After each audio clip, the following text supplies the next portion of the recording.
সুপ্রিয় দর্শক, এমসিবি টিভির বিশেষ প্রতিবেদন আজকে তুলে ধরছি কেমন আছে ৭ নং ওয়ার্ডবাসী, রূপনগর থানা, ঢাকা মহানগর উত্তর। ৫ আগস্ট ২০২৪ বৈষম্য বিরোধী ছাত্র আন্দোলনে সাবেক প্রধানমন্ত্রী শেখ হাসিনা ৪৫ মিনিটে দেশ ছেড়ে ইন্ডিয়া চলে গেছেন। তারপরে বাংলাদেশের প্রতিটা আসনেই নেই কোনো অভিভাবক, নেই কোনো সেরকম কোনো ভালো কোনো দায়িত্বশীল কোনো কর্তা। তো দোকান পাট বিভিন্ন জায়গায় বিভিন্ন লোকেরা কেমন আছেন একটু আমরা দেখব। প্রিয় দর্শক, থাকবেন আমাদের সাথে বর্তমান পরিস্থিতি নিয়ে।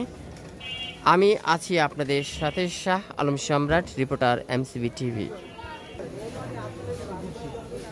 আমরা একটা চায়ের দোকানে একটা ব্যক্তি পেয়ে গেলাম। ভাই ভালো আছেন? আলহামদুলিল্লাহ, ভালো আছেন? হ্যাঁ, একটু কথা বলতে চাই আপনার সাথে। এই যে বৈষম্য বিরোধী ছাত্র আন্দোলনের পর দেশে এখন পরিস্থিতি তো দেখছেনই কেমন, তো কেমন আছেন আপনারা?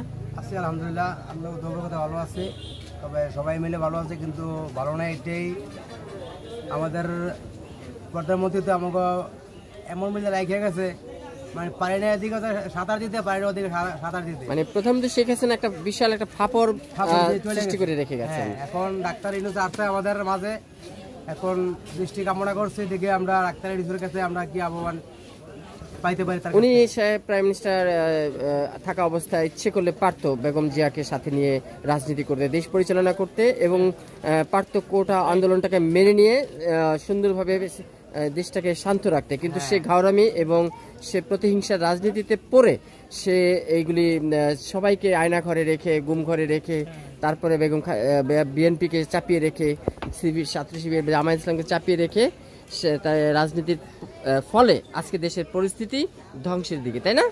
তো আপনারা তো চান নিশ্চয়ই যে এরকম প্রতিহিংসার রাজনীতি আর কোনো দলই না করুক, সবাই সুস্থ ভালোভাবে রাজনীতি করুক, তাই না ভাইয়া? চাই না প্রতিহিংসার রাজনীতি, সুস্থ রাজনীতি। আচ্ছা,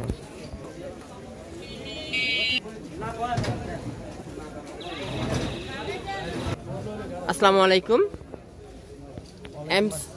এমসিবি টিভি পক্ষ থেকে আপনাকে স্বাগতম। একটু জানতে চাই যে এটা তো ৭ নং ওয়ার্ড, রূপনগর থানা, মিরপুর, ঢাকা। তো আপনি তো ৭ নং ওয়ার্ডে আছেন, তো এখানে এলাকাবাসী হিসেবে, একজন ব্যবসায়ী হিসেবে বলবেন কেমন আছেন শান্তিতে? আলহামদুলিল্লাহ, আমরা অনেক এখন বর্তমানে ভালো আছি, কিন্তু এখন আর এক দিক দিয়ে ভালো নাই আমরা। কারণ এই স্বৈরাচারী সরকার যেভাবে যে পরিস্থিতি রেখে গেছে, বাংলাদেশটারে ধ্বংসের মুখে রেখে গেছে। হ্যাঁ, কিন্তু আমরা আগে ঘরে ঘুমাইতে পারতাম না, আমরা এখন নিরিবিলি মানে নিশ্চিন্তে আমরা ঘুমাইতে পারতাছি। এই যে আপনারা নিশ্চিন্তে ঘুমাতে পারছেন এখন, তো এই ঘুমানোটা তো আগেও শেখ হাসিনা ইচ্ছে করলে আপনাদের শান্তিতে রাখতে পারতো, মামলায় হামলায় না রেখে, এবং বেগম জিয়াকে মুক্তি করে দিয়ে এবং বিএনপিকে সাথে নিয়ে রাজনীতি করলে শেখ হাসিনার কি সমস্যা হতো?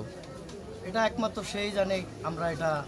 এই যে আজকে যে এত ক্ষমতাশালী জমিদারি সমস্ত রাষ্ট্র ফেলে সে ৪৫ মিনিটে দেশ ছেড়েছেন, চলে গেলেন বাংলাদেশ ছেড়ে ইন্ডিয়াতে, তো এখন তার কত জমিদার বা কত কোটি কোটি টাকার মালিকেরা আজকে অ্যারেস্ট হচ্ছেন, টাকার বস্তাও জ্বালিয়ে দিচ্ছেন, এরকম আমরা দেখেছি নজির। তো এগুলি কি ভালো? এই যে আগামীতে যারা ক্ষমতায় আসবেন একই স্টাইলের যদি তাদের হয়, তাহলে কবে আমাদের শান্তি হবে দেশের? আপনারাই বলেন। তো আমাদের এখন যারা ক্ষমতায় আসবে বাংলাদেশে, তাদের একটু বেস্ট অফ মানে চেঞ্জ পজিশনে কি আসা ঠিক না?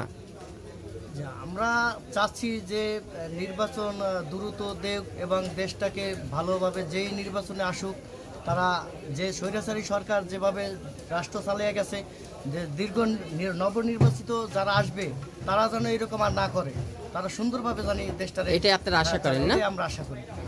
প্রিয় দর্শক, দেখলেন, এটাই সবাই আশাবাদী এমন কোনো রাজনৈতিক দল নেক্সট ক্ষমতায় আসুক যারা কোনো প্রতিহিংসার সাথে রাজনীতি করবে না, এবং সুন্দর একটি দেশ পরিচালনা করতে যে অনেক মানবিক এবং মানবিকতার সাথেই দেশ পরিচালনা করবেন, এমনটাই আশাবাদী সবাই।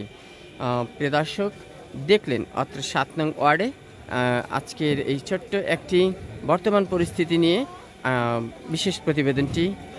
আবারও বিদায় নিচ্ছি আপনাদের কাছ থেকে। আমি শাহ আলম সম্রাট, reporter, MCB TV online YouTube channel. Visit করুন এমসিবি টিভি, সাবস্ক্রাইব করে রাখুন আপডেট সংবাদ পেতে।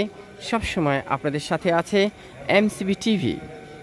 ধন্যবাদ প্রিয় দর্শক, আসসালামু আলাইকুম।